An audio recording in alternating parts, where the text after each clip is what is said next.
Chapter 3. Who is Dorian Gray? At 12:30 the following day, Lord Henry Wotton went to visit his uncle, the old, great, and rather brusque bachelor. Some people said he was selfish because they never got anything out of him. In reality, he was generous and fed the people who entertained him. When Lord Henry entered the room, he found his uncle sitting, smoking a cigarette and grumbling about something the Times had published. "What are you doing here so early, Harry? I thought that dandies didn't get up until 2 o'clock and didn't appear in public until 5. "I want something from you, uncle. Money, I imagine." "I don't want money. Only the people that pay their bills need money, Uncle George, and I never pay my bills. What I want is information about Dorian Gray." "Dorian Gray? Who is he?" asked the old man.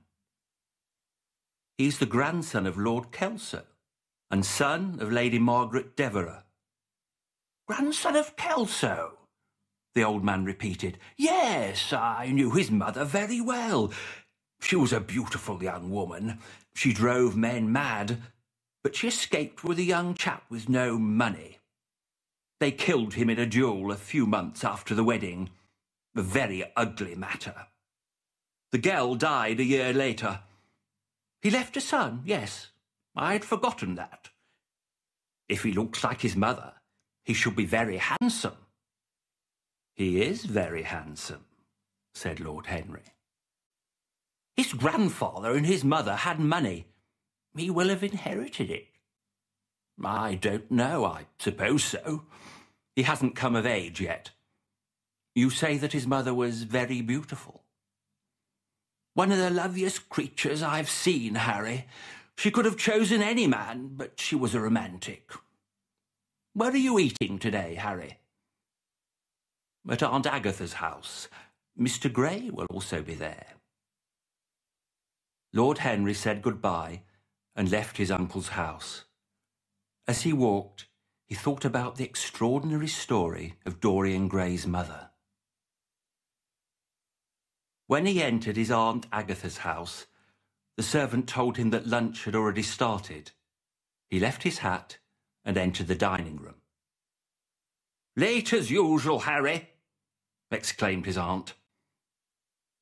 He invented an excuse, sat down, and looked around to see the guests. Dorian gestured to him shyly from the other end of the table and blushed.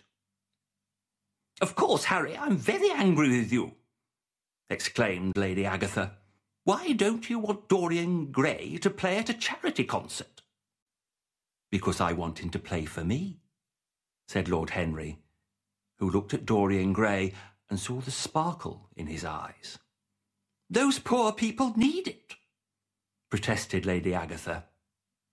Capable of sympathising with anything except suffering," said Lord Henry. "It's too ugly. We should be interested in colour, in beauty, and in the joy of living." "It pleases me to hear you say that," said the Duchess of Harley, who was sitting in front. "I always feel very guilty when I come to visit your dear aunt. The poor don't interest me.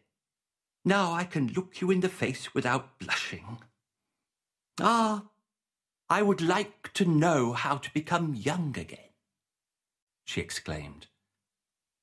Lord Henry thought for a few seconds. "Do you remember a past mistake, Duchess?" he asked, looking at her from the other side of the table. "Many," she exclaimed. "Well, commit them again. To become young again, one must repeat the same madness." "I will do it," exclaimed the Duchess. "A dangerous theory," said another of the guests. "Yes," said Lord Henry, "it is one of life's great secrets. Most people discover too late that the only thing we don't lament are our mistakes." The guests laughed. He felt Dorian Gray's eyes staring at him. This cheered him. It was brilliant, fantastic, irresponsible. Dorian Gray seemed enchanted. When he finished his speech, Lord Henry laughed and stood up. "I'm going to the park," he said. As he was going out of the door, Dorian Gray touched him on the arm. "Let me go with you," he murmured. "I thought you had promised Basil that you would go to the studio," replied Lord Henry. "I prefer to go with you." "Do you promise you will talk the whole time? Nobody talks as well as you." "Ah, I've talked a lot today," said Lord Henry, smiling. "Now I want to look at life. If you want, you can come and look at it with me."